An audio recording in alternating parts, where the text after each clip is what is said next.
I'm delighted to say we've been joined by the Chief Executive Officer of Halton and St Helens VCA, Sally Yeoman. Sally, thank you for joining us. On the eve of our organisation's AGM, for members and colleagues who aren't going to be in attendance tomorrow, tell us a little bit about what Halton and St Helens VCA have achieved over the past 12 months. Okay, this year's been a particularly challenging one for our organisation, and we have, as two voluntary organisations coming together, we've all witnessed huge changes, the need to reapply for funding, the end of grant programmes, the moving on of staff, but I think this year's been a particularly challenging and testing one for us. So it's kind of within that context that our organisation's reporting on our activities this year. Yeah. We've tried to focus in on some key areas of activity and linking our annual report to our strategic aims. And so from that point of view, obviously after merger we've done a significant amount of work on making sure that our systems and processes were fit for purpose. Okay. We've re-looked at how we're governed and managed, what our internal systems are. So that's been a kind of key piece of work, and that's connected to our first strategic aim around being well managed and governed and sustainably funded. Enabling all aspects of our work to meet nationally recognised quality standards. Yeah. And then connected to that, both of the volunteer centres have achieved Volunteering England's quality accreditation this year, and we've re-achieved our ISO 9001 quality mark. So I suppose it's stating the obvious really, but as an infrastructure organisation ourselves, it's key for us to know that as a standalone organisation we're hitting top marks across the board as relates to our own infrastructure. Yeah. I think it's important that when we go out and talk to groups and work with groups about how they should be working towards excellence and meeting good practice, that we're able to show that we're striving for that too. In terms of strategic aim 2, which is a focus on how frontline organisations develop their practice and express their views and influence change, we've got kind of a whole raft of work and activities that fit within this. We've been particularly focusing in this year on health-related matters, as you'd imagine, with such huge changes in terms of the commissioning environment. And we've done an awful lot in terms of helping the sector understand those changes, thinking about our healthy blog, how we engage with clinicians, with commissioners, with a whole range of people to help the sector understand what's happening. Our work on a new version of Here to Help, which almost creates the marketplace in the voluntary sector for commissioners to work with. Lots and lots of time and work invested into our Star Standard Quality Assurance mark, which actually we're taking across the North West now in terms of that being a model that groups can work to elsewhere. A whole load of stuff around children and young people in both boroughs, and how those groups can help influence change. So that's just a small kind of snapshot in terms of how we're helping the sector influence. And that support must be vital for groups, because it isn't that the work they're doing is any less valid or that they've been doing bad work, but the environment around them has shifted so much. So I think it's vital that we can be there to help groups to make sure they stay in the game, so to speak, in terms of health. And I suppose that's the issue, isn't it? The one constant is that groups are doing really, really great work in both boroughs. I suppose it's just as you develop a relationship or somebody understands the work of your organisation, the person you need to understand the work of your organisation changes. Absolutely. And what you say to people who you've had relationships with in the past aren't what you might want to say to people you have relationships with in the future. So I think it's about how do we support groups to get the messages across about how good their work is, the impact it can have, the difference it makes. So that's really important. A kind of piece of new work for us in terms of influencing change has been our support for the Police and Crime Commissioner Network in Cheshire. That's a new area of work and activity, and we'll see more of that happen in this year. So we've not reported significantly on it last year, but it's a key piece of work as we move forward. just in terms of how groups develop their practice, that we've got a lot of work around supporting with funding advice, offering training, our community accountancy service, you know, the kind of bread and butter work that offers real support to groups about how they manage their organisations and how they do that well. And all of that work's carried on this year. Those are the things that people talk to us about being really important, and it's up to us to think about how we sustain that, you know, in the coming years when money gets more difficult. Anything else on strategic aims? We've got a third strategic aim, which again is about how do people get involved in voluntary and social action, and that's connected to how, you know, setting up of new groups, developing volunteering, and, you know, despite the fact that we've got reducing resources in the organisation, we've seen the sort of overwhelming increase in demand for the volunteer centre services. So, you know, in both boroughs those have increased. We've seen kind of new referral routes coming through, and so organisations delivering as part of the work programme are referring volunteers into the organisation to be placed. So, and I think that will only build and get bigger in terms of the you know, the difference that volunteering can make, and that's part of a pathway into work. So we're seeing that almost double in both places, despite the fact that our resources to support it have reduced. I suppose that must be true for so many groups in our sector. It's the same for us as it is for those delivering frontline services. More and more beneficiaries or service users, and fewer resources with which to support them.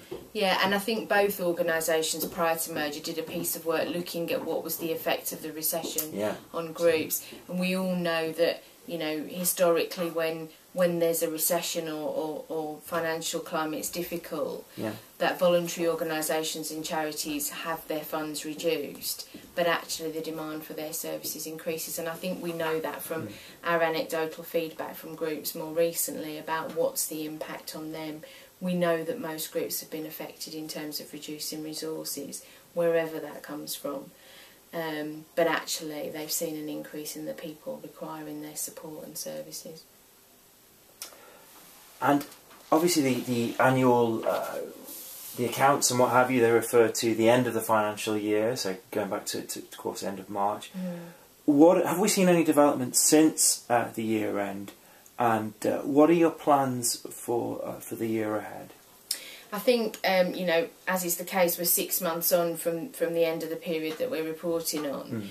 So we do see things change. And I mentioned our work on the Police and Crime Commissioner Network, or the Safer Future Communities Network, helping prepare Cheshire's voluntary sector for the election of a Police and Crime Commissioner in November, and how we help influence how they take a strategy for Cheshire forward. And brilliant, I think, to get in before, and so the process and the route to having a say, getting that in place before there's even a police and crime commissioner elected. Absolutely. Rather than waiting 2 years and think, why is this bloke ignoring us? But getting in there and getting a system in place so that we can have a say. Or indeed this woman ignoring us. Oh yeah, excuse me. Yeah.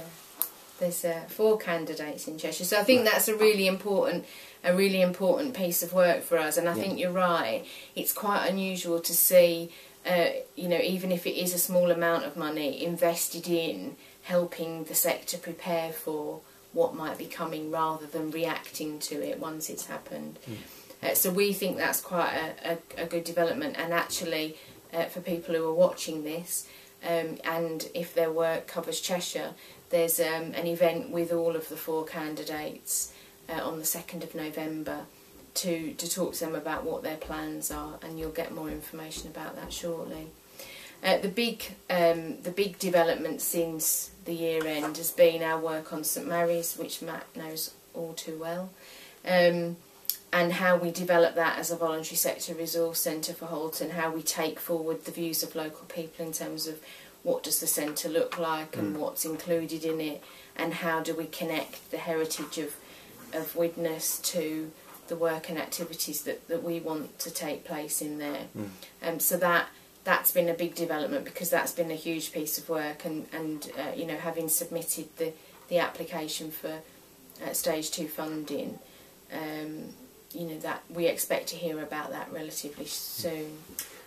One might argue it's a win-win situation if the funding does come in. The community's going to get access to this beautiful old building and breathe new life into it.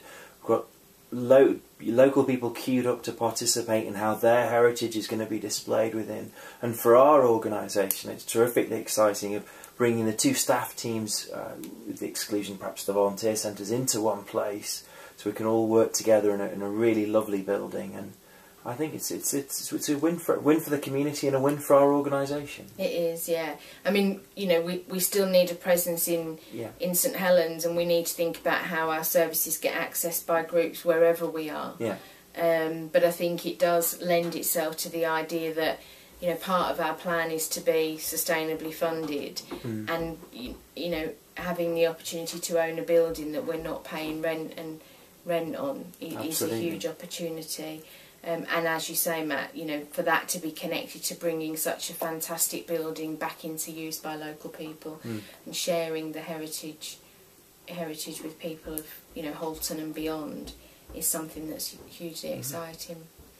The other big development for us is how we focus on supporting social businesses in the two boroughs. Okay. How we develop a level of support and advice around social enterprise locally, and how we kind of use our links and connections and way of working to offer that support in a particular way.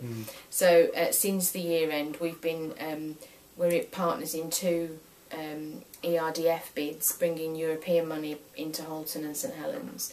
And we're going to be delivering some work and activities specifically focused on the setting up of social businesses, and then on how they become more productive. So existing social enterprises, how they become more productive. And that is such key work. As a volunteer myself, of many years, words like business and customer and the idea of charging service users, completely an alien concept to us. So speaking for the groups I'm involved in, we've been too slow, really, to embrace this change. But going forward, it is necessary. So I think it's going to be key for a lot of voluntary organisations, members and otherwise of our organisation, to get on board and to, you know, wholeheartedly actually embrace this change, because it could be key to their sustainability and brilliant, therefore, that we're offering this new support to help them achieve that. Yeah, and really good from our point of view that there's some money attached to us giving that level of advice and support to groups.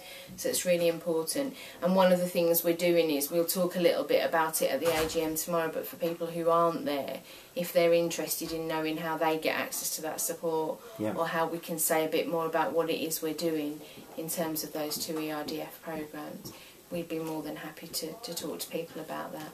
Great.